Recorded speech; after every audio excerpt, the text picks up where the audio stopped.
Assalamualaikum warahmatullahi wabarakatuh. Bagaimana kabarnya anak-anak yang soleh dan soleha?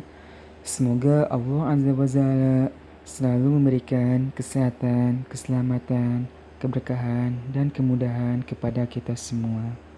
Amin ya rabbal alamin.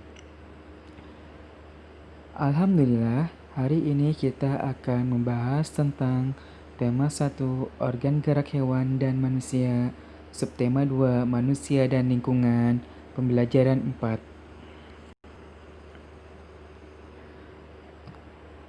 Alam Indonesia dikenal sangat indah dan kaya akan berbagai sumber daya alam. Tidak heran jika banyak wisatawan dari berbagai negara tertarik dan datang ke Indonesia. Kegiatan pariwisata ini pun berkembang di sejumlah wilayah seperti Bali, Yogyakarta, Lombok, dan Raja Ampat di Papua, dan lain-lain, sehingga mendatangkan keuntungan ekonomi yang tidak sedikit. Tuhan telah menganugerahi negara ini berupa hutan, sungai, danau, gunung-gunung, pegunungan, lembah, dan padang rumput yang sangat mempesona.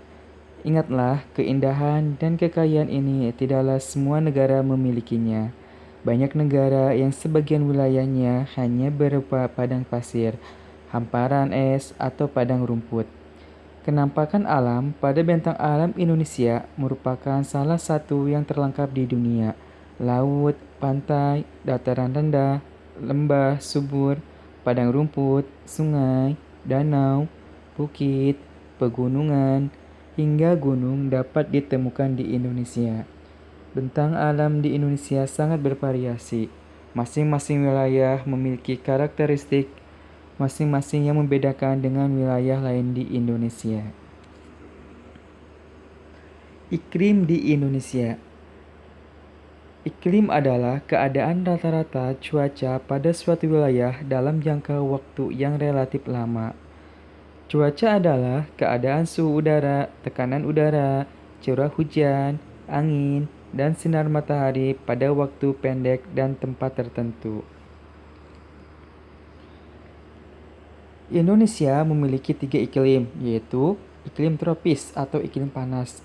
Ciri iklim tropis adalah suhu udara yang tinggi sepanjang tahun dengan rata-rata tidak kurang dari 18 derajat Celcius sampai 27 derajat Celcius. Ciri iklim tropis lainnya adalah lamanya siang dan malam hampir sama, yaitu 12 jam.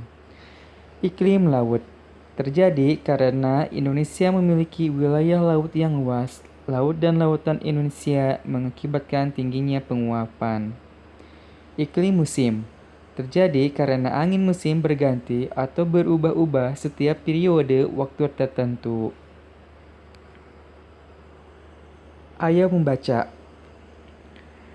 Anak-anak yang soleh dan soleha, marilah kita membaca beragamnya flora dan fauna Indonesia.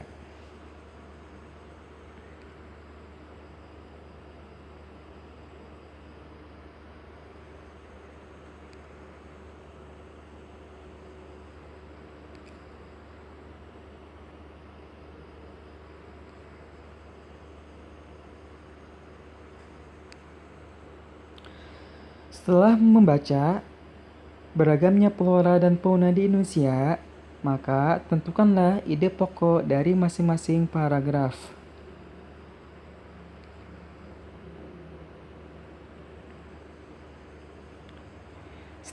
Selanjutnya kita akan membahas tentang PKN. Iklim, kenampakan alam, serta kekayaan flora dan fauna yang dimiliki bangsa Indonesia harus dimanfaatkan secara bertanggung jawab. Oleh karena itu, kita harus mengembangkan sikap dan perilaku yang baik yang sesuai dengan nilai-nilai yang terkandung dalam sila-sila Pancasila. Segala perbuatan yang kita lakukan harus bisa dipertanggungjawabkan, baik kepada diri sendiri, keluarga, masyarakat, maupun kepada Tuhan Yang Maha Esa.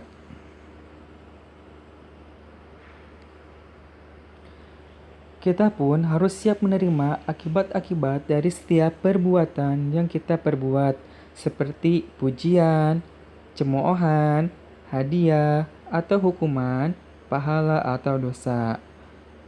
Contohnya, jika kita membuang sampah ke sungai, maka kita harus siap menerima akibatnya, yakni banjir. Perilaku manusia terhadap alam berbanding lurus dengan bencana yang timbul dan berdampak pada manusia. Jika berperilaku baik dengan alam, maka hidup akan nyaman. Namun, jika kita berperilaku buruk terhadap alam, maka bencana yang akan datang. Tugas dari pembelajaran 4 adalah 1. Merangkum materi. Dalam merangkum, hal-hal yang penting saja. Teks bacaan tidak perlu ditulis kembali. Tugas yang kedua, menemukan ide pokok dari teks bacaan beragamnya flora dan fauna di Indonesia.